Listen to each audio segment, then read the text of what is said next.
Hello மக்களே and hello aspirants welcome. இங்கே வந்ததுலேருந்து டெய்லி ரொட்டீனாக போட்டிகிட்டு இருந்த வீடியோ இப்போ ஸ்டடி பிளானராக மாறி போயிட்டுருக்கு. இங்கேருந்து போகிற வரைக்கும் எக்ஸாம் கிளியர் பண்ணுற வரைக்கும் இப்படி தான் வீடியோ இருக்க போகுது.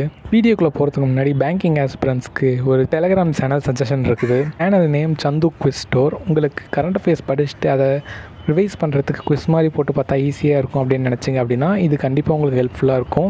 டெய்லி இவங்க அப்லோட் பண்ணுவாங்க. ஸோ அந்த குவிஸை நீங்கள் போட்டு பார்த்து உங்களுக்கு ரிவைஸ் பண்ணுறதுக்கு ஹெல்ப்ஃபுல்லாக கண்டிப்பாக இருக்கும். மண்டே போட்டு வச்ச பிளானர், அதனால் அதை டியூஸ்டேக்கு கைமாற்றி விட்டுட்டேன். எப்பயும் போல் குவான்ஸில் டைம் அண்ட் டிஸ்டன்ஸுக்கு ஒரு 2.5 hours வீடியோ இருந்துச்சு. அதில் இந்த சம்ஸ் எல்லாம் ப்ராக்டிஸ் பண்ணிவிட்டு கரண்ட் அஃபேர்ஸுக்கு க்ளவுட் அஃபேர்ஸ் அண்ட் கைட்லியில் நோட் எடுத்து முடிச்சிட்டேன். ஊருக்கு போன நண்பர்கள்லாம் ஒரு வழியாக ரூமுக்கு வந்து தஞ்சம் அடைஞ்சிட்டாங்க.